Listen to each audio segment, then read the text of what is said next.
처음 인사드릴 때가 항상 어색한 것 같아요. 안녕하세요, 안지조입니다. 저희가 개별 프로젝트들을 하고 있잖아요. 이런저런 일을 많이 하고 있는데 이런 생각을 하게 되죠. 개별에 참가하시는 분들한테 어떻게 하면 지적 정보, 또는 방황하고 계신 분들한테 어떻게 하면 지적 정보를 좀 더 드릴 수 있을까 고민을 하다가, 원래는 클래스를 만들어 보고 싶었어요. 뭔가 이렇게 강연장을 빌리고 16주차 강연, 8주차 강연, 이런 것들을 해보고 싶었는데, 요즘 세상에 굳이 그럴 필요까지 있나.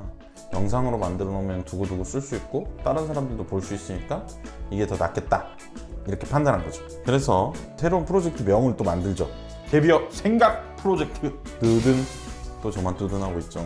편하게 그냥 이것저것 개별을 가지시면서 또는 진로를 정하실 때 망설임을 끝낼 수 있는 방법들에 대해서 얘기해 드릴 거고요. 요거의 제목을 좀 말씀드리면, 내 멋대로 책 해석하기 때문에 제 멋대로 할 겁니다. 책은 일단 프레임이라는 책을 선택을 했고요.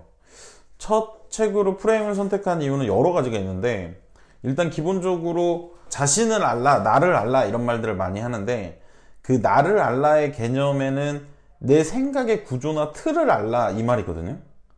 내가 팔이 2개고 다리가 2개고 손가락이 5개이고 이걸 알라는 말이 아니에요.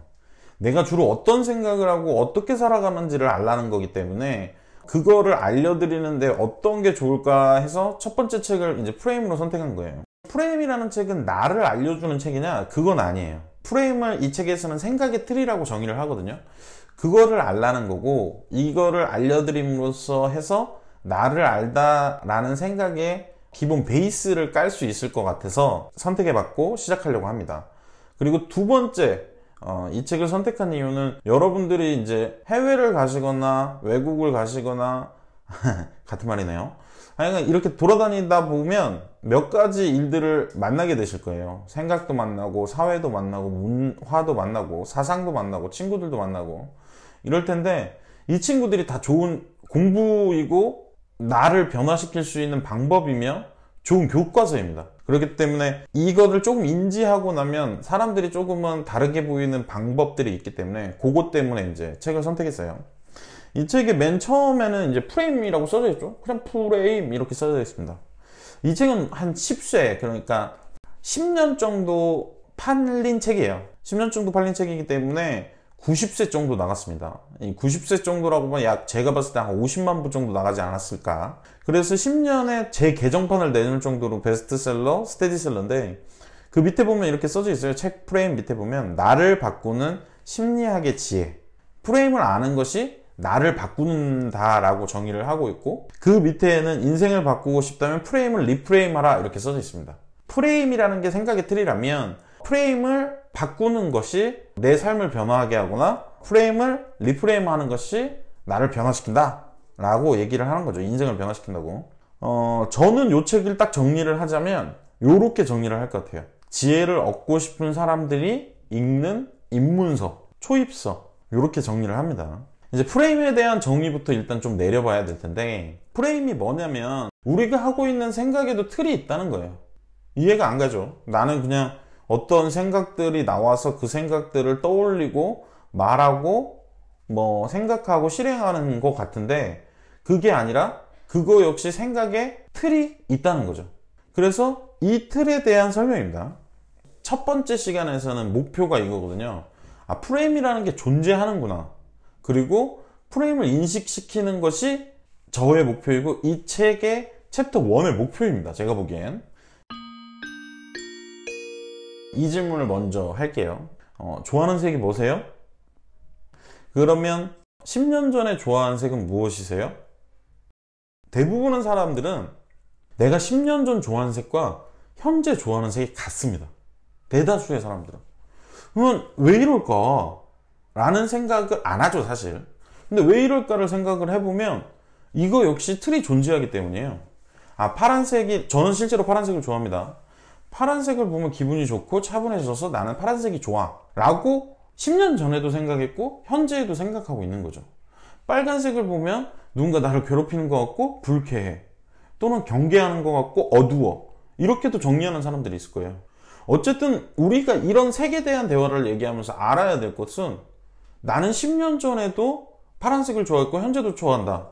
그 이유는 다른 이유가 아니라 10년 전에도 바다색과 같아서, 10년 전에도 나를 차분하게 해줘서. 내가 빨간색을 싫어하는 이유는 10년 전에도 공포나 두려움의 대상이었고 현재에도 그렇다.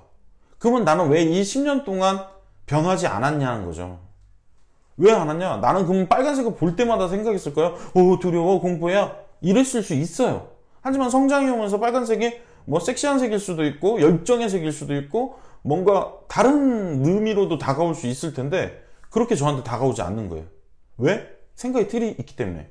전 이 틀 안에서 주로 생각을 하기 때문에 라는 거죠. 여기서 나오는 예시 중에 이런 예시가 있습니다. A라는 사람과 B라는 사람이 대화를 하고 있는데요. A가 이제 B한테 물어보죠. 기도를 하는 엄숙한 시간에 담배를 펴도 돼? 라고 묻죠. B가 나도 모르겠어. 스승님한테 물어보는 건 어때? A가 이제 스승님한테 막 따라가서 스승님 기도를 하면서 담배를 펴도 되나요? 라고 물어보십니다. 스승님이 당연히 그러겠죠.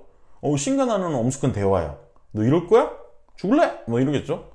안 된다고 라고 말한 거고, A는 다시 B한테 찾아가서 얘기를 합니다. 야, 안 된대. 하지 말래. 라고 얘기를 하는 거죠. 근데 B가 이렇게 말을 합니다. 야, 네가 질문이 잘못된 거 아니야? 내가 다시 해볼게. 스승님, 담배 피는 도중에 기도해도 돼요? 라고 묻는 거죠. 그러니까 A가 물어본 질문은 기도하는 중에 담배 펴도 됩니까? B가 물어본 질문은 담배 피면서 기도해도 됩니까? 예요. 이 진짜 왔다 갔다 스위치 하나 한 것뿐인데 완전히 의미가 달라진 거죠. 마밤. 그래서 스승님은 이렇게 대화하죠. 신간하는 대화는 언제든 해도 좋네. 그게 심지어 담배를 피는 순간이어도 라고 얘기를 하는 거죠. 여기서 우리가 첫 번째 예시, 그러니까 기도를 하면서 담배를 피우면 우리도 안 된다고 생각하잖아요. 보통 어떻게 그럴 수 있어? 그렇게 막 경건하게 막 이렇게 간절한 시간에 라고 얘기를 하는데 안 된다는 거죠. 우리도 안 된다고 생각을 해요. 근데 담배를 피면서 또는 좀 어두운 골목에서 담배를 피는 사람이 하나님 저 좀 살려주십시오. 부처님 저를 깨닫게 해주세요. 이것도 그럴싸하잖아요. 우리가 어떻게 생각하느냐에 따라서 완전히 다른 문제고, 이 생각은 어떻게 만들어지느냐? 생각의 틀, 프레임 때문에 만들어진다라고 얘기하는 거예요. 숨차네요. 지난번에 연습할 때 이렇게 했더니 발음도 꼬이고 말도 느리게 한다고 지금 열심히 하고 있는 거거든요. 근데 계속 발음은 꼬이네요. 두 번째 예시, 책에 나와 있는 좋은 예시들만 뽑아서 얘기해드리고 있습니다. 아버지와 아들이 차를 타고 야구장에 경기를 보러 갑니다. 차를 타고 가던 중에 시동이 꺼지고, 시동이 꺼진 곳은 기차 선로 위였어요. 이게 좀 있으면 기차가 오는 거죠. 그래서 기차가 오는데 아버지는 시동을 계속 킵니다. 멍 안 되죠. 그래서 기차가 와서 봤습니다. 아버지 현장에서 바로 돌아가셨고, 그리고 아들은 병원으로 긴급 이송됩니다. 응급실에 가서 응급실에 있는 외과 의사들이 달려옵니다. 수술을 하기 위해서. 근데 한 외과 의사가 차트와 얼굴과 행색을 보고 말합니다. 다른 외과 의사들한테. 나 이 사람 수술할 수 없어. 이 사람은 내 아들이야. 봐봐.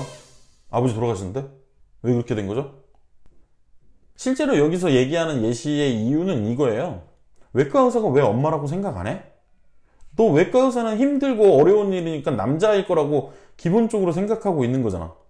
그러니까 네 생각의 틀이 외과 의사 이꼬르 남성이라고 생각의 틀이 바뀌어서 그런 거잖아.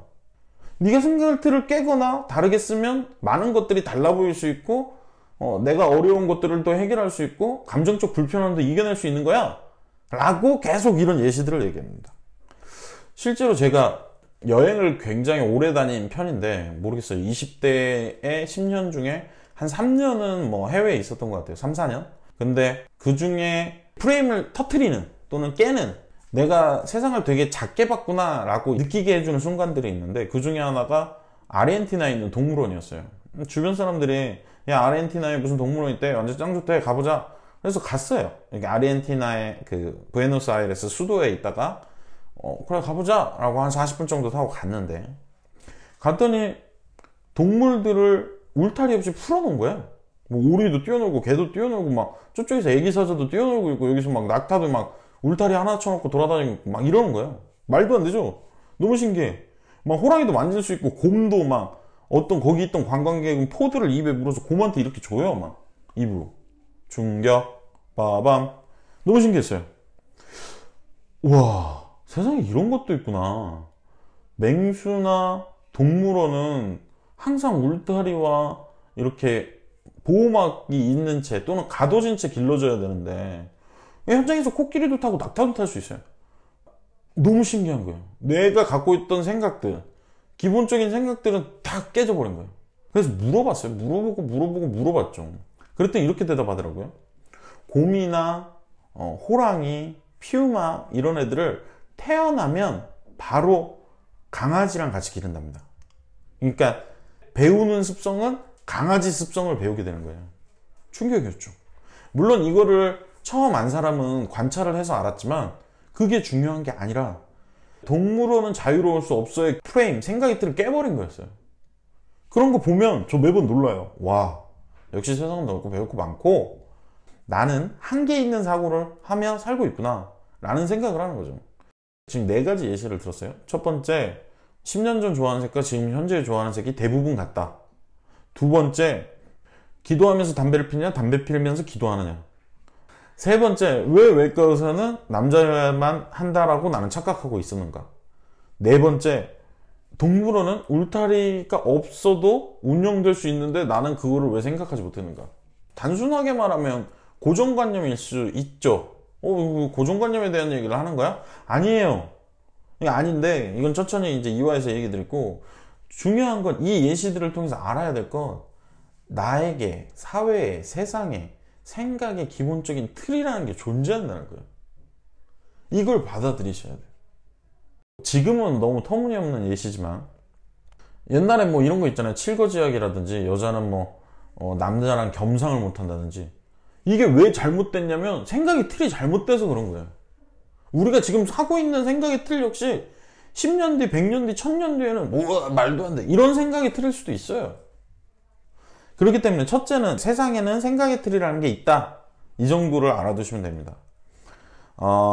두 번째 시간에는 개인한테도 생각의 틀이 있다 라고 얘기를 해드릴게요. 그리고 이 책의 이제 챕터 1에서 얘기하는 것들을 좀 서머리를 해드리면, 세상을 보는 창 프레임, 이 제목입니다. 세상을 보는 창 프레임. 핑크 대왕 퍼시. 이 핑크 대왕 퍼시는 이런 거예요. 어떤 대왕이 핑크를 너무 좋아해. 그래갖고 막 세상의 물건들을 다 핑크로 바꿔. 막 집도 핑크, 궁궐도 핑크, 도로도 핑크, 이제 하늘까지 핑크로 바꾸고 싶어. 그랬더니 어떤 사람이 찾아온 거죠. 야, 너 그러지 말고 핑크색 선글라스를 켜. 두둥. 핑크색이 너무 좋다라는 생각 때문에 너무 많은 고생을 한 거예요. 물론 고생은 뭐 노예들이 했겠죠, 여기서는. 근데 그러지 말고 그냥 네가 보고 있는 그 안경이라는 내가 보고 있는 관점을 바꿔봐 라고 얘기를 하는 거죠. 프레임은 역할이다. 역할에 따라서 프레임은 바뀔 수 있다는 얘기고요. 프레임은 맥락이다. 앞뒤 상황에 따라서 프레임이 바뀔 수 있고, 프레임은 정의다. 우리가 어떤 단어를 어떻게 정의해 놓느냐에 따라서, 또는 어떤 현상을 어떻게 정의해 놓느냐에 따라서 프레임은 바뀔 수 있다는 거죠. 프레임은 단어다. 프레임은 질문이다. 프레임은 은유다. 프레임은 순서다. 프레임은 욕망이다. TV가 프레임이다. 프레임은 고정관념이다. 이렇게 이 챕터 1에서 하는 일은 프레임을 자꾸 잽으로 날립니다. 예시를 잽으로 날리면서 봐봐, 너 프레임 있지? 네가 괜찮은 인간인 것 같아도 너도 사고의 틀이 한정돼 있어. 이렇게 얘기를 계속 해주는 거예요. 그런 내용입니다. 그런 내용이고, 실제로 아셔야 되는 건 우리가 혼자 하는 것들은, 타인과 공유하지 않는 것들은 남과 다름을 알지 못해요. 이게 무슨 말이냐면, 제가 나만 갖고 있는 특별한 버릇이 있다고 칩시다. 사람들한테 보여주기 불편해서 예를 들어서 저만 갖고 있는 특별한 버릇, 이 털을 뽑는다고 칩시다. 또는 귓밥을 파서 먹는다거나. 근데 사람들한테 보여주기 불편해요. 그래서 나 혼자 맨날 하고 있었어요. 어느 날 사람들 앞에서 얘기하는 거죠. 야, 모두 이렇게 털 뽑는 거 아니었어? 면도하는 거야? 야, 니네 모두 다 귓밥 파서 먹는 거 아니었어? 어렸을 때 먹어서 짰잖아. 소닥지 먹어서 짰잖아. 이게 생각이라는 것 자체는 남이랑 공유하기가 매우 힘든 녀석이에요. 그렇기 때문에 나만 하는 거예요. 그렇기 때문에 내가 내 머릿속에서 나오는 생각들이 그냥 창의적이고 맨날 새롭고 이럴 거라고 착각을 하는데 아니에요. 그거 역시 틀이 있다고요. 이걸 아셔야 돼요. 예를 들어서 제가 아까 말한 것 중에 아르헨티나 동물원 옆집에서 한 아이와 제가 둘이 대화를 했을 때 동물에 대한 친밀도나 이해도나 동물에 대한 가치관과 생각, 개념, 정의가 다 다를 거예요. 근데 저는 한국 사회에 살고 있기 때문에 이러는 거죠. 여러분들이 프레임을 이해하시고 배우시고 인정하시고 받아들이시는 건 앞으로 지금간 갭이어 기간, 그리고 진로를 설정하는 기간, 망설이는 기간들 중에 본인이 만나게 된 새로운 지식, 경험들을 받아들이시기 위한 기본적인 베이스 같은 지식이에요. 진짜로. 두 번째죠. 이제 두 번째 시간에는 개인한테도 프레임이 존재한다를 말씀드려야 될 것 같은데, 지난 시간에도 프레임이 뭔지 말을 드렸고, 오늘은 개인한테도 프레임이 존재한다. 그리고 내가 주로 쓰는 프레임이 뭔지까지 인식하면 나를 알게 되는 것이다, 또는 나를 아는 거에 가까워지는 것이다 라고 얘기해 드리고 싶어요. 실제로 이 책에 나와 있는 예시입니다. 최인철 교수 친구가 이제 매일 아침 쓰레기를 웃으면서 치우시는 분한테 다가갑니다. 그리고 물어보죠. 청소부 아저씨, 청소부 아저씨, 왜 이렇게 열심히 치우세요? 청소부 아저씨! 이건 여자 목소리인가요? 다르게 할까요? 청소부 아저씨, 청소부 아저씨, 왜 이렇게 열심히 치우세요? 그랬더니 청소부 아저씨가 얘기합니다. 자네, 나는 청소를 하는 게 아니라네. 세상에 한 모퉁이를 깨끗하게 하고 있을 뿐이라네. 먼저 할아버지죠.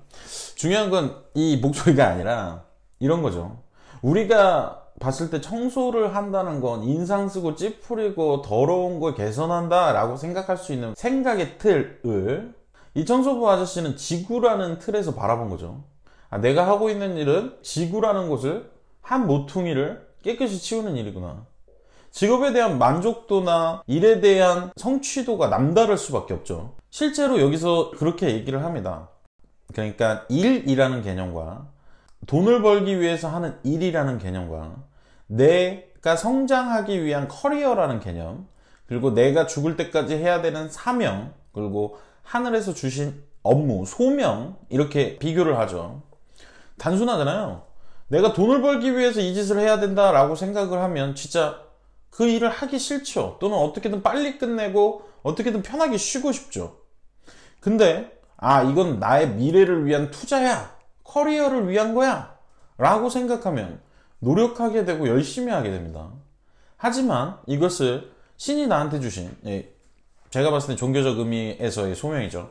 신이 나에게 주신 임무야, 또는 내가 태어난 이유, 사명이야 라고 생각하면 이 일이 다르게 보여지고 열심히 할 수밖에 없는 동기부여가 되는 겁니다.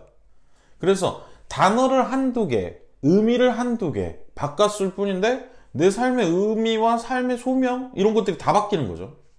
실제로 몇 년 전에 죽은, 한 5년 됐나요 이제? 아니죠. 제가 창업할 때쯤 돌아가셨으니까 한 7, 8년 전에 죽은 스티브 잡스가 했던 많은 말들 중에 제가 좋아했던 말은 이거였어요. 저는 지난 33년간 매일 아침 거울을 보았습니다. 만약 오늘이 내 인생의 마지막 날이라면 오늘 내가 하려는 일을 과연 할 수 있을 것인가? 저도 근데 실질적으로 이 방법을 써봤거든요. 일단은 좋습니다. 근데 막 부작용도 있는 것 같아요. 단순하게 생각해보면 오늘이 내가 너무 지루해요. 할 게 없어요. 뭐 해야 될지 모르겠어요. 근데 이 오늘이 내 생의 마지막 날이라면 완전 달라지죠. 의미가 완전 달라져요. 당장 사랑하는 사람들부터 만날 것 같고, 내가 못한 것부터 할 것 같고, 앞으로 하고 싶었던 것들 중에 내가 진짜로 원하는 게 무엇인지 구분할 수 있을 것 같아요. 저는 실제로 이래 봤거든요. 어느 날 대학생 때 내가 3년 뒤에 죽는다면, 2년 뒤에 죽는다면, 1년 뒤에 죽는다면, 3개월 뒤에 죽는다면, 3일 뒤에 죽는다면 적어봤더니 나온 게 세계 일주였고 세계 여행이었어요. 그래서 갔어요. 인생 바뀌었다라고 저는 확신을 합니다. 그렇기 때문에 그 뒤에도 이 방법을 여러 번 써봤는데 근데 너무 피폐해져요. 너무 하루하루 최선을 다해서 살면 피폐해지기 때문에 적당히 완급 조절은 필요한 것 같아요. 하여간 오늘이라는 단어를 생의 마지막 날이라는 단어로 바꿈으로써 해서 삶의 의미가 바뀌어버리는 거죠. 이곳에서 나온 예시 중에 하나입니다. 또 다른 하나인데 성경책에 나와 있는 얘기라고 해요. 하나님과 약속된 땅에 있어서 12명의 사람들을 그 땅에 미리 파견해 봅니다. 야, 우리가 거기 가서 살 수 있는지 못 사는지 봐봐. 그랬더니 10명의 사람들은 와서 이렇게 말합니다. 야, 거기 너무 경비가 살벌해. 우리가 거기를 차지하고 살 수 있지 않을 것 같아. 우리 포기하자. 근데 두 명의 사람들은 얘기합니다. 야, 우리 해낼 수 있어. 거기는 정말 풍요로운 땅이고 적과 꿀이 흐르는 땅이야. 우리가 거기서 산다면 우리는 행복할 거야 라고 얘기합니다. 똑같은 땅을 봤는데 왜 이 둘의 얘기는 다를까요? 실제로 책에서 나오는 얘기는 두 명이 다른 이유는 10명은 어떤 문제와 현상이 생기고 결정을 해야 될 때 이 10명은 회피하는 프레임을 사용하는 사람들이라고 얘기를 합니다. 근데 나머지 2명, 이 2명은 접근하는 프레임을 쓰는 사람들이라고 얘기를 합니다. 회피 프레임이 뭐고 접근 프레임이 뭐예요? 물론 이 성경은 예시만 따온 겁니다. 성경. 그래서 이 10명의 사람들을 다른 곳에서 보내거나 다른 일을 시켜봐도 아마 이렇게 대답했을 거라는 거예요. 무언가 어려운 일이나 힘든 일에 대해서는 도망가거나 회피하게. 그리고 이 2명의 사람들에게 다른 일을 시키면 접근할 수 있게 용기를 내고 실행을 하는 방식을 선택해서 갖고 온다는 거예요. 이 얘기의 마무리부터 해드리면 결국 2명 말을 듣고 하나님과의 약속의 땅에 가서 잘 삽니다. 이 예시를 통하고 이 예시의 해석을 통해서 우리가 알 수 있는 건 인간이 자주 사용하는 보편적인 프레임들이 존재한다는 겁니다. 그리고 한 개인 역시 그 프레임을 자주 쓴다는 거예요. 저는 상담도 많이 하고 강연도 많이 하는 편인데 상담을 하다 보면 사람들이 주로 쓰는 안 좋은 프레임을 저는 부정의 프레임이라고 합니다.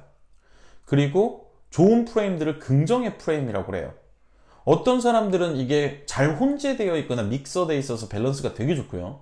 어떤 사람은 긍정의 프레임만 쓰고 있고요. 어떤 사람들은 부정의 프레임만 쓰고 있습니다. 일단 부정과 긍정의 프레임의 예시들을 알려드리겠습니다.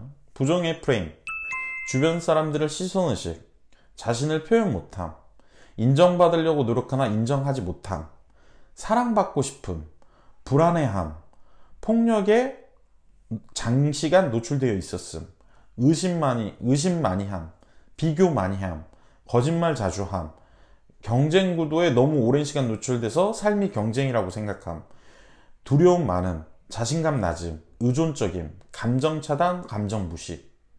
긍정의 프레임으로 제가 자주 사용하는 건 접근, 용기, 자문, 실행, 사랑, 여유, 긍정, 자신감, 자기존중, 배움, 노력.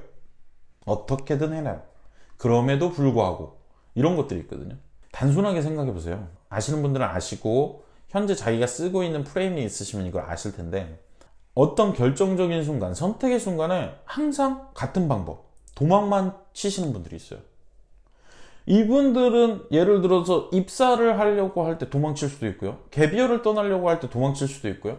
내가 어렸을 때 무대 앞에서 장기자랑 갈 때 도망칠 수도 있고요. 저는 이렇게 생각을 하거든요. 그분들한테 물어봐요. 왜 그렇게 도망만 치세요? 저 원래부터 그랬어요. 전 그냥 그래요. 모르겠어요. 막 진짜로 이럽니다. 이거를 뭐라고 하는 게 아니라 이 생각이 잘못됐을 수 있다라고 얘기를 하는 거예요. 어떤 아이가 태어났어요. 엄마가 이렇게 안고 있죠. 그럼 얘 유전자인 도망 유전자일까요? 아니요. 대다수는 학습됐을 상황이 훨씬 많아요. 근데 나는 결정적인 순간에 도망만 가는 거죠. 그러면 계속 그럴 거예요. 인생이 풀릴래야 풀릴 수가 없죠. 또는 내가 하고 싶은 게 있을 수도 없고 그 하고 싶은 게 생겼다고 잘 할 수도 없겠죠.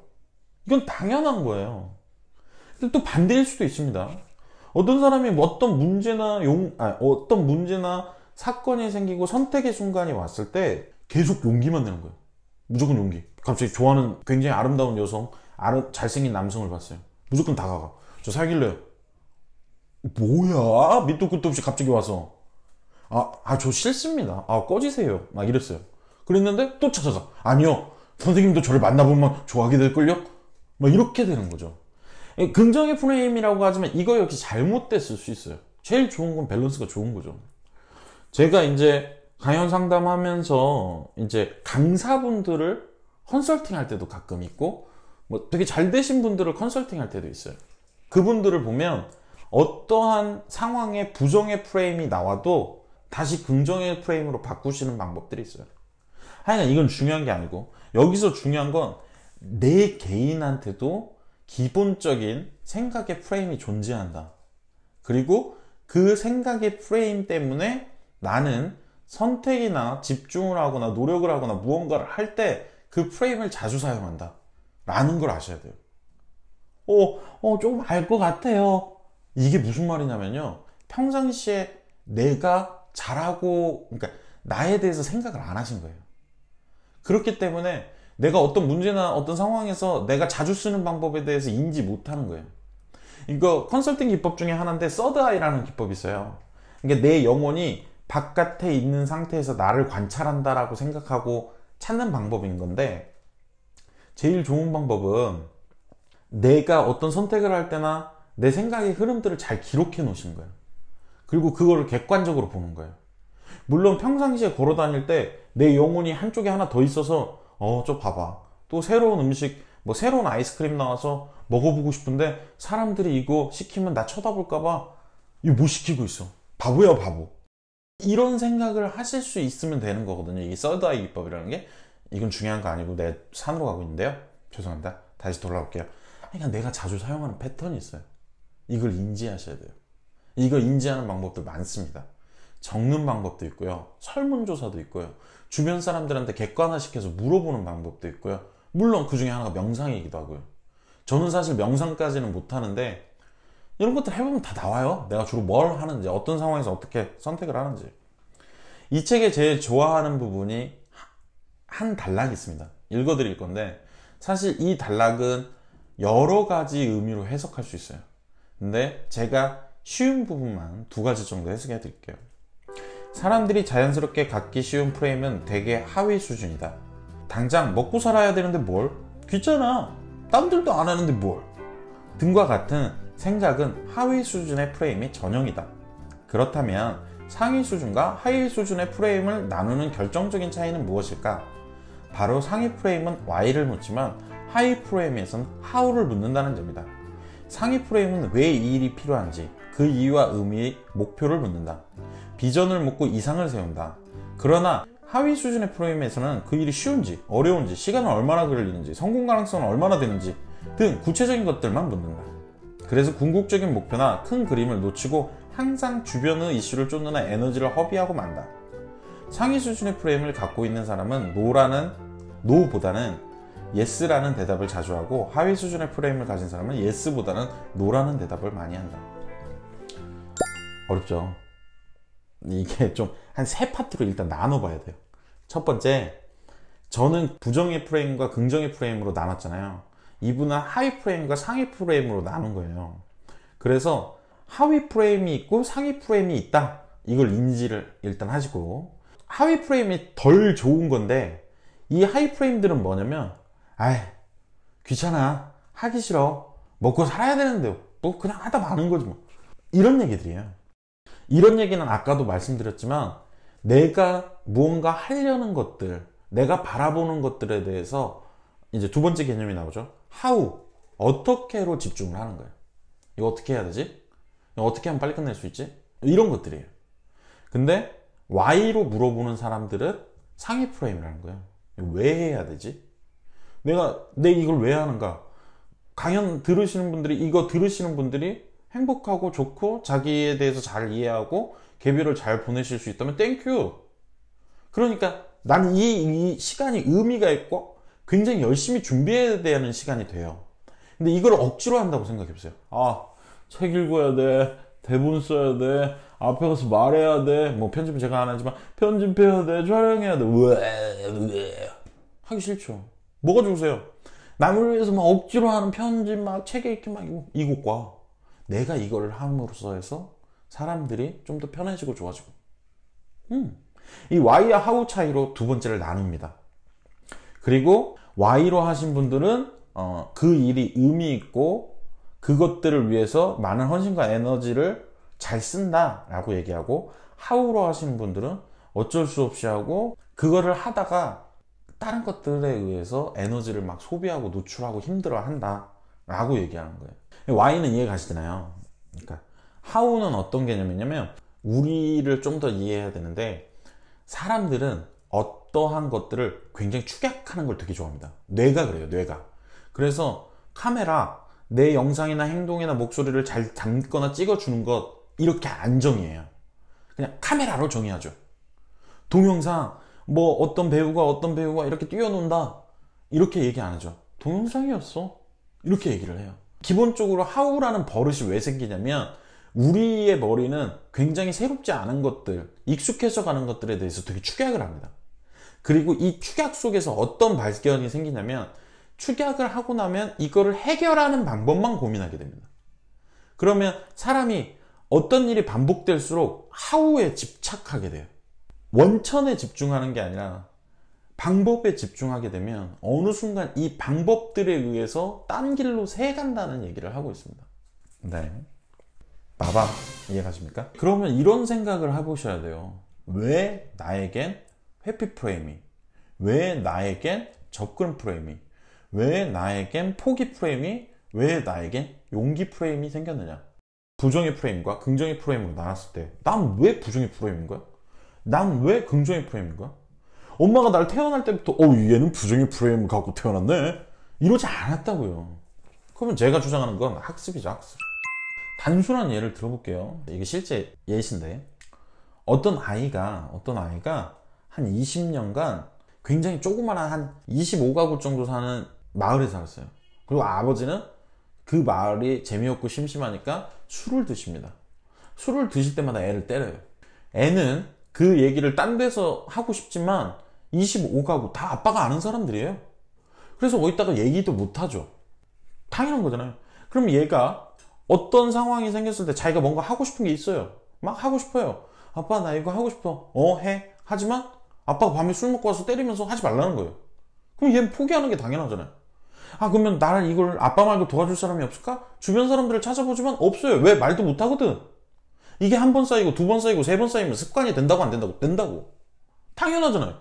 그게 당연한 거야. 그러면 얘가 어느 순간 만났어. 어떤 나의 이상형을 만났어. 한 세 번, 네 번 대시해볼 수도 있고 데이트를 요청할 수도 있겠죠. 안 돼요. 왜? 못해. 난 그게 습관이 들어있기 때문에 저 사람이 날 쳐다보지 않았어. 날 좋아하지 않나 봐. 포기할래. 이게 당연한 거잖아요.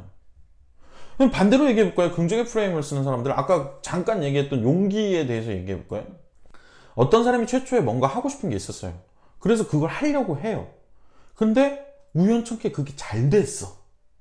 그러면 난 뭘 하면 되는구나. 두 번째 했어. 또 잘 됐네? 세 번째 했어. 첫 번째, 두 번째 경험이 있기 때문에 세 번째 뭘 해도 좀 더 잘 될 수 있고요. 노하우가 생겼기 때문에 좀 더 잘 될 수 있어요. 자신감이 있기 때문에 남들보다 좀 더 잘할 수 있습니다. 그러니까 막 들이대는 거야. 좀 있으면 절 좋아하시게 되실걸요? 아이가 뭐 이런 것들을 들이대는 거예요. 용기 프레임으로 바뀌어가는 거죠, 사람이. 물론 또 이럴 수도 있습니다. 그건 막 선택된 거잖아요. 대단한 거 아닌가요? 아니요. 반대로 얘기해볼까요? 어떤 사람이 뭔가를 했어요. 근데 내가 집에 와서 생각을 해봤어. 왜 안 됐지? 내가 너무 들이대서 안 됐나? 그럼 점잖게 매너 있게 해볼까? 그리고 그 친구는 다시 점잖게 매너 있게 합니다. 그럼 얘한테 뭐가 남겠어요?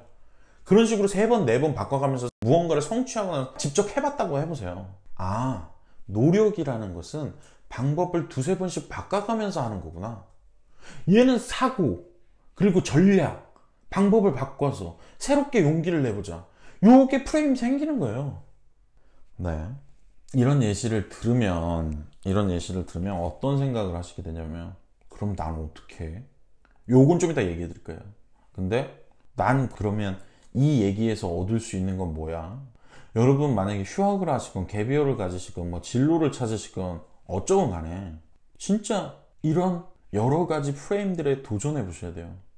첫 번째, 나의 프레임을 잘 찾는 거예요. 내가 어떤 프레임을 주로 쓰고 있고 어떤 사람인지. 두 번째, 이 프레임이 발생된 원인을 찾는 거예요. 세 번째, 다른 프레임들을 이용하려고 노력을 해야 돼요. 그 프레임의 개수가 늘어나는 만큼 본인의 사고, 아까 말했던 생각의 틀이 확장되기도 하고요. 생각의 틀의 모양이 각각 다르기도 하고요. 어떤 상황에서 어떤 프레임을 써야 될지 알고 또는 자동적으로 반사조건처럼 나가기도 하고요. 프레임의 발생의 원인에 따라서 우리는 생각의 틀이 작동하는 거예요. 그리고 그 작동 여부에 따라서 내 선택은 매번 같을 수도 있고 누군가는 되게 잘 풀릴 수도 있죠. 바밤 3화째죠. 제가 이걸 하고 있네요. 첫 번째 시간에 뭘 얘기했냐면 프레임이라는 게 존재한다. 두 번째 시간에 뭘 얘기했냐면 프레임이, 개인한테도 프레임이 존재한다. 그 프레임이 형성되는 간단한 원리를 얘기했고, 세 번째, 그러면 이거 빨리 깨고 새 프레임을 쓰다거나 여러 가지 프레임을 쓰면 되는 거잖아요. 근데 이게 진짜 안 돼요. 이게 진짜 안 돼. 왜 안 되는지부터 일단 3화째에선 얘기를 할 겁니다. 왜 프레임이 깨지지 않는지. 어른들 중에 이런 말 있잖아요. 사람은 고쳐 쓰는 거 아니다. 뭐 예를 들어서 인간은 변하지 않는다, 이런 것들 있잖아요. 말도 안 되죠. 그럼 뭐 교육은 뭐로 해? 하여간 책 프레임에 나온 예시입니다. 한 10년 전쯤에 어떤 TV 프로그램이 있었냐면 아이들 입장에서 퀴즈를 내고 어른들은 그걸 맞추는 거죠. 그 예시가 이 책에 나와 있고, 그걸 좀 한 3가지 정도만 얘기를 해볼게요. 엄마는 놀라고 아빠는 눌러요.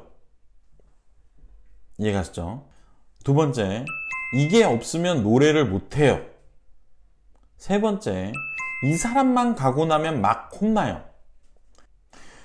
첫 번째, 엄마는 놀라고 아빠는 눌러요는 바퀴벌레입니다. 바퀴벌레가 나오면 엄마는 막 이러고 아빠는 어딨어 하면서 누르겠죠. 두 번째 문제, 이게 없으면 노래를 못해요. 시작입니다. 시작.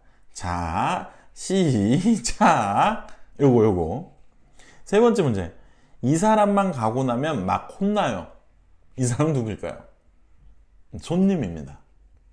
우리가 처음 퀴즈를 들었을 때 이해가 안 가잖아요. 이게 뭐야?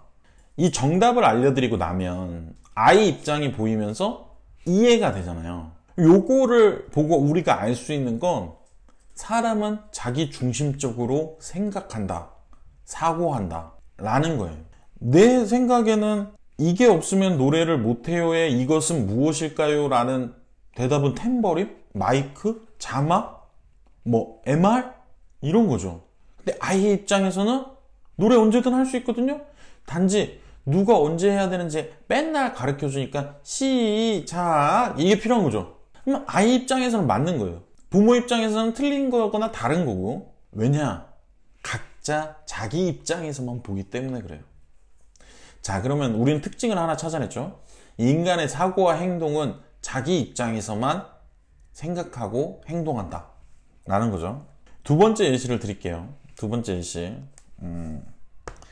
자, 제가 이 손가락으로 두드려서 음악을 두드려 볼 건데 그걸 맞추시면 됩니다.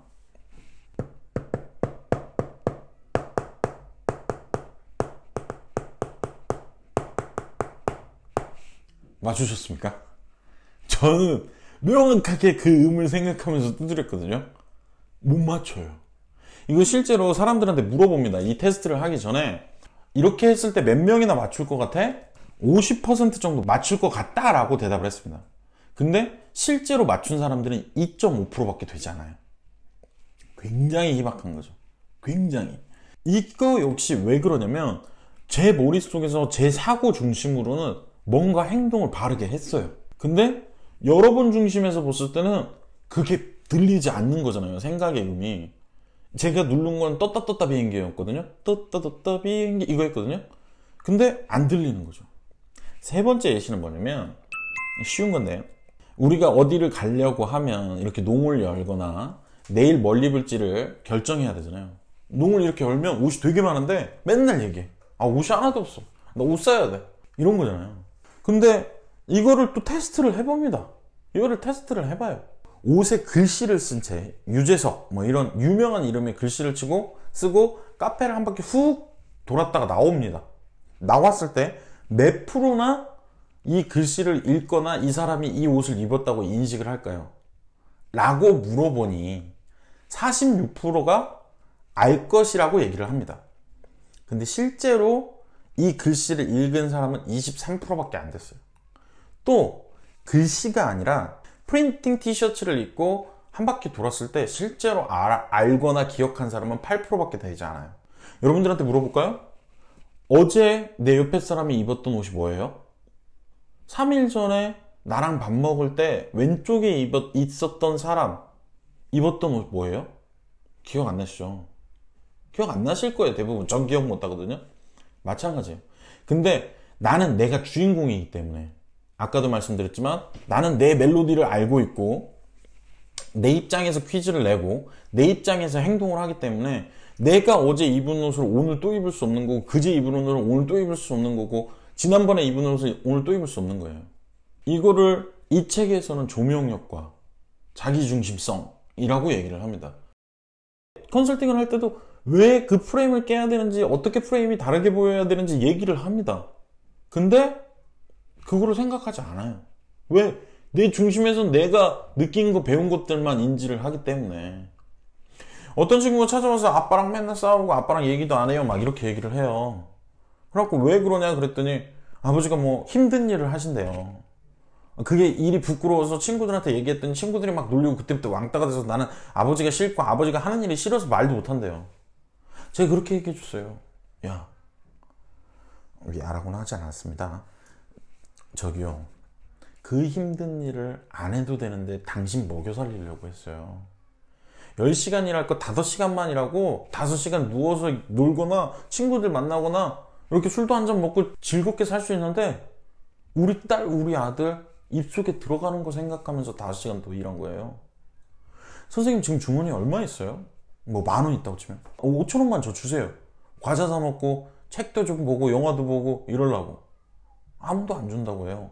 근데 아버지라는 이유 때문에, 어머니라는 이유 때문에 한 거예요. 그럼 막 울어요. 이 정도 돼야 프레임 한 개가 깨져요. 겨우 한 겹이. 이건 스토리가 잘 짜여진 이야기니까 겹이 깨지기 그나마 쉬운 거고요. 만약에 그게 아까 그 25가구, 지난 시간에 말했던 25가구에 사내면 주변 사람들을 다 믿을 수 없어요. 우리 아빠랑 다 친구거든요. 이 사람이 10,000가구, 20억 가구 있는 데서 살아도 그럴까요? 못 믿어요. 이게 왜 그러냐면 내가 느끼기에는 아빠가 나한테 부끄러운 존재라고 느끼기 때문이에요. 잘못 프레임 잡힌 거예요. 이거 깨줘야죠. 자기가 스스로 깨야 되고, 안 되면 주변 사람들이라도 같이 깨줘야 되는 건데, 어찌됐건 그렇고요. 그러다 보니 이 자기 중심성 때문에 프레임은 깨지지 않는 겁니다. 그러면 이걸 깨려면 어떻게 해야 되냐면, 이 책에서는 안 알려줍니다. 네, 안 알려줘요. 근데 제가 알려드릴게요. 농담이고요. 이 책에서는 안 알려줍니다. 책 머릿말에도 써놨어요. 이걸 원하지 않는다. 그리고 내 말 역시 절대적으로 여겨지는 거, 절대적 프레임으로 여겨지는 거 역시 싫었을 거라고, 원하지 않았을 거라고 추측이 됩니다. 근데 이분이 맨 마지막에 써놓은 말들이 있어요. 챕터 10, 지혜로운 사람의 11가지 프레임. 첫 번째, 의미 중심의 프레임을 가져라. Why와 How에 대한 얘기를 했잖아요. 내가 이걸 왜 하고 있는지 물어보라는 거예요. 이 행위 말고도 내 모습이 왜 하고 있는지를 물어보면 됩니다. 사실 옆에서 조금만 도와줄 사람이 있으면 왜라는 단어 하나만으로도 나를 이해하는데 엄청난 도움이 되실 거예요. 두 번째, 접근 프레임을 견지하라. 용기 내서 자주 다가가라. 옆에 존재하라. 이런 말이거든요. 세 번째, 지금 여기 프레임을 가져라. 현재를 살라는 말입니다. 미래 때문에 힘들어하고 과거 때문에 어려워하지 마시고 현재를 살아라, 이 말입니다. 네 번째, 비교 프레임을 버려라. 저는 비교에 대해서 나중에 기회가 되면 꼭 얘기해 드릴 건데, 이게 왜 문제냐면, 우리가 보통 학교 성적을 매길 때 어떻게 매기냐면 1, 2, 3, 4, 5등, 6등, 7등 이렇게 매깁니다. 그러면 나라는 존재를 처음 인식하는 게 애들이 학교라면 어떻게 인식하냐? 내가 3등이잖아요? 그럼 난 2등보다 못하네, 4등보다 조금 나으네, 뭐 인식합니다. 이 비교가 습관이 되게 잘하는 거예요. 더군다나 나는 원래 제 이름 안시준입니다. 안시준으로 불리다가 집에 가서도 안시준으로 불려야 되는데, 어느 날부터 엄마나 아빠가 우리 3등 왔어? 엄마 나 3등 했어요. 좋아요 좋아요. 2등 해야지. 미쳐버리는 거야. 얘는 그냥 비교가 프레임으로 잡힐 수밖에 없어. 그러면 얘가 성인이 되거나 자아를 찾을 때 좀 어떻게 자아를 찾냐면, 나는 옆에 있는 진영이보다 조금 밝은 애, 나는 앞에 있는 동훈이보다 조금 어두운 애. 그러면 나는 긍정적이지도 않고 밝지도 않은 애인가? 이렇게 되는 거예요. 제가 나중에 비교는 한번 얘기해 줄게요. 비교는 절대 쓰지 마세요. 그냥 쓰지 마. 이건 연구할 때나 쓰는 거예요. 다섯 번째, 긍정의 언어로 말해라. 어떤 효과가 하나 있냐면요, 언어가 사고를 지배한다는 연구 결과들이 정확하진 않지만 썰로 되게 많습니다. 그렇기 때문에 될 수 있으면 언어, 표현, 생각 이런 것들은 프레임과 직접적으로 연관되는 것들이기 때문에 될 수 있으면 긍정적으로 얘기하고 긍정적으로 단어를 선택해라 이 말이죠. 여섯 번째, 닮고 싶은 사람을 찾아라. 롤모델 찾으라는 거예요. 우리는 인생을 매번 처음 살고 있습니다. 우리 대학교나 고등학교 뭐 이런 데 신입생 오리엔테이션 가면 다 처음 듣는 얘기잖아요. 근데 오리엔테이션 담당자 입장에서 봤을 때는 작년에도 한 얘기고 3개월 전에도 한 얘기고 뭐 맨날 하는 얘기일 수도 있어요. 그러니까 우리가 살아가는 건 매번 처음이고 어렵기 때문에 내가 롤모델로 생각할 수 있는 사람들을 찾고 그들을 좀 따라가면 좀 더 쉽거나 편리하고 행복하지 않겠냐 이 얘기죠. 일곱 번째, 주변의 물건을 바꿔라.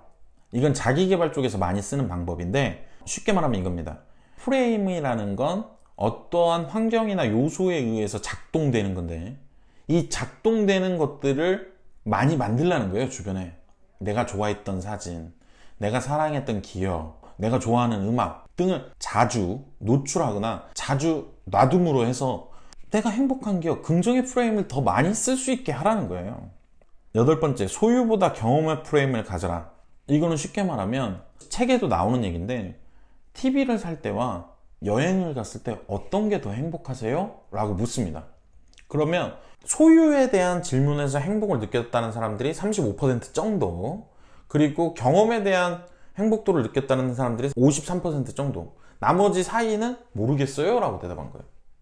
이 결국에는 우리가 경험의 프레임, 경험을 하는 것은 우리가 좀 더 쉽게 자주 그 프레임을 바꿀 수도 있는 경험이 되고 프레임을 소환할 수도 있는 방법이 된다는 얘기인데 경험이 전 더 낫다고 생각합니다. 아홉 번째, 누구와의 프레임을 가져라. 행복을 연구하는 도서와 연구 자료들을 보면요, 행복에서 가장 중요한 것 중에 하나가 관계라고 얘기합니다. 내가 아무리 맛있는 음식을 먹으러 갔어도 내가 사랑하는 사람과 갔을 때와 그냥 혼자 갔을 때가 맛이 다르다는 거죠. 또 심지어 싫어하는 사람이랑 갔을 때는 더 별로겠죠. 그래서 항상 관계에 대해서 노력하고 어떤 대상과 함께 하려고 노력하라. 열 번째, 위대한 반복 프로그램을 연마하라. 쉽게 말하면 노력하라. 꾸준하게. 11번째, 인생의 부사를 최소화하라. 이것도 쉽게 말하면 내가 하고 싶은 것들에 집중하고 하고 싶지 않거나 어쩔 수 없이 해야 되는 거, 불필요한 것들, 나도 모르게 하는 것들 될 수 있으면 버려라 라고 얘기를 합니다. 부사라는 글 자체가 문장을 완성할 때 문장을 수려하게는 해주지만 뜻이 바뀌진 않거든요. 그렇기 때문에 인생은 짧고 할 건 많기 때문에 내가 원하는 거, 하고 싶은 것들을 해라 라는 말이죠. 이렇게 11가지를 정의하고 있어요. 이 분이 이 11가지를 쓸 때 제목은 야, 이렇게 살면 프레임이 깨져가 아니라 지혜로운 사람들이 자주 쓰는, 자주 쓴다라고 여겨지는 자신의 의견을 적어놓은 11가지 방법입니다. 아마도 이분이 학자시기 때문에 절대적인 방법 또는 이것만이 정답이야 라고 얘기하는 걸 굉장히 꺼려 하셨을 거라고 생각합니다. 그리고 내가 프레임을 깨는 방법들은 너무나 많고요. 저 역시 제가 자주 쓰는 것들을 좀 얘기를 해드리면 시점에서는 이 2가지가 있을 것 같습니다. 첫 번째, 어쨌든 어떻게 됐건 갭이어를 가지시거나 다양한 정보를 찾아보실 때 여러분들은 알게 되는 것들이 되게 많죠. 여행을 다니거나 봉사를 하거나 교육을 받거나 하면서 알게 되는 것들이 있을 거고, 집에서 쉬고 있다면 인터넷 서핑을 하거나 유튜브를 보거나 뭐 때로는 동영상 강의를 듣거나 이러면서 알게 되는 것들이 있을 겁니다. 근데 이것들을 통해서 자신만의 정의를 내려보는 방법을 쓰시는 게 되게 좋아요. 우리가 부를 정의할 때 어렸을 때 어떻게 배웠냐면 첫 번째로 배우는 건 아름답다가 아닙니다. 두 번째, 유용하다도 아닙니다. 위험해입니다. 부모님들이 그 불에 대한 정의를 내려주시죠. 아뜨 가지마 아야 이런 거요. 우리가 첫 번째 불에 대해서 정의 드리는 건 위험이죠. 근데 나이가 조금 듣다 보면 그게 아름답기도 하고, 그게 밥을 해주기 때문에 또는 음식을 따뜻하게 해주기 때문에 익혀주기 때문에 맛있기도 하고 유용하기도 합니다. 불이 맛있진 않죠. 죄송합니다. 이런 거예요. 근데 어느 순간 그냥 불 하고 끝나버립니다. 어떤 사람한테 과거로 돌아가서 핸드폰을 던져줬다고 칩시다. 그럼 마술. 또는 어떤 사람들은 이렇게 말할 거예요. 내가 사랑하는 사람과 나를 연결해주는 네모난 것. 왜냐? 통화를 할 수 있게 해주니까. 근데 우리는 지금 핸드폰, 셀폰, 뭐 스마트폰 이거잖아요. 우리는 수없이 많은 것들을 타인들로부터 지식, 정보를 받아들이고요. 그거를 무조건적으로 수용하는 경향이 있습니다. 저는 한 번쯤은 이것들에 대해서 자신만의 견해를 가져보시길 바래요. 성공한 사람들한테 이 토크쇼나 인터뷰 같은 데 나가서 이러잖아요. 당신한테 사랑은 무엇입니까? 당신한테 500원은 무엇입니까? 그럼 사람들이 얘기를 하죠. 저한테 사랑은 제가 어려웠을 때 저를 지켜주던 사람들이에요. 저에게 500원은 돈이 없어서 라면을 한 봉다리 사서 동생이랑 나눠 먹고 내가 성공을 해야지 다짐했던 날이에요. 이거 몰라? 이게 500원인지 몰라? 이게 사랑인지 몰라? 아니요. 이 사람들은 수없이 다른 프레임을 짜보고 그 다른 프레임을 통해서 또 다른 내 목표치와 또는 가야 될 방향들을 정해놓은 겁니다. 나에게 진로를 돈이라고 정하면 돈 많이 주는데 가면 되죠. 이게 뭐 어렵습니까? 내가 갈 수 있는 곳들 최대한 늘리고 그것들 중에서 여기가 원탑 돈 제일 많이 주네 끝! 근데 아니잖아요. 아니니까 혼동되시는 거예요. 그럼 난 생각해야죠. 진로가 나한테 뭐지? 어떤 의미지? 사람들은 내가 좋아하는 일을 하래. 나한테 맞는 환경을 찾으래. 웃으면서 할 수 있는 걸 하래. 다 맞는 말인데 본인만의 진로를 정해하셔야죠. 그리고 그 방향으로 나아가셔요. 그러려면 어떻게 해야 되냐? 될 수 있으면 많은 것들 관찰을 하십시오. 그리고 나한테 던져보건 누군가한테 던져보건 질문을 많이 하십시오. 그리고 이 질문에 따른 다른 답은 없을까? 생각을 하셔야 돼요. 여기서 오류는 맨날 똑같은 생각만 하시면 안 됩니다. 그리고 자신만의 의미를 정리해 보시고 그 의미들을 통해서 나아갈 방향을 선택하신 거, 이 행위 자체가 내가 기존에 갖고 있는 프레임을 깨면서 나아가는 거예요. 이해가시죠? 그리고 이거는 이제 일반적으로 제가 진짜 자주 쓰는 방식은 환경을 바꿔주는 거예요. 인간은 변하지 않아요, 잘. 그러니까 변할 수밖에 없는 환경으로 보내는 거예요. 예를 들어서 아까 25가구에 살던 아이가 엄청 사랑받는 곳에서 살았다고 쳐보세요. 걔가 안 바뀔까요? 바뀌어요. 그렇기 때문에 저는 새로운 환경을 조성하거나 새로운 환경으로 가는 거를 저 역시 선택하고 추천도 해드리고 있습니다. 또 다른 방법은 새로운 사람들을 만나는 거예요. 제가 대학생 때 해본 것 중에 나에 대한 설문조사를 해본 적이 있어요. 안시준이라는 사람의 첫 인상은 안시준은 한 달째 만났을 때 어떤 사람으로 느껴졌는가? 이런 것들이에요. 이거는 나에 대해서 제대로 알기 위해서 한 행위지만 우리가 보통 많이 만나봤자 7명 정도 만나거든요. 사람들이 친하다고 느끼는 사람은. 근데 알고 있는 사람은 50명도 될 수 있고 150명도 될 수 있어요. 그러면 그 외의 사람들이 나에 대해서 갖고 있는 정보를 받아들이는 과정이었던 거예요. 마찬가지예요. 내가 맨날 만나는 친구들 말고 조금이라도 새로운 사람들, 내가 잘못 알고 있었던 사람들과 진지한 대화를 나누고 그 사람의 라이프 스타일이나 그 사람의 생각 방식, 사상, 무슨 얘기를 하고 있는지 열심히 들어보고 대화하세요. 하나의 방법이 될 거예요. 세 번째, 우리 시공간 하잖아요. 시간을 달리 써보는 거예요. 아침형 인간이 됐다가 저녁형 인간이 될 수도 있고 스페인처럼 시에스타를 즐기는 사람이 될 수도 있고요. 시간을 달리 써보는 거예요. 네 번째, 제가 진짜로 어렸을 때부터 썼던 방법은 돌아다니면서 만나면서 이 세 가지를 다 합친 건데 돌아다니면서 만나면서 내 시간을 매번 프레임으로 바꿔보는 거예요. 예를 들어서 내가 새로운 사람을 만났어요. 저 사람 프레임은 뭐지? 밝은 사람이구나. 내가 새로운 환경에 갔어요. 예를 들어서 아까 아르헨티나 동물원이라고 치면 나도 누군가한테 이렇게 다가가구나. 내가 두려운 존재라는 걸 없앨 수 있는 방법이 있을까? 이런 프레임들을 계속 생각해보는 방법이에요. 좀 더 세상을 빨리 명쾌하게 알 수 있을 거라고 생각을 하고 이최인철 교수님 역시 저자 역시 이거에 대해서 이게 지혜다 라고 얘기를 합니다. 첫 번째, 한계성을 아는 것.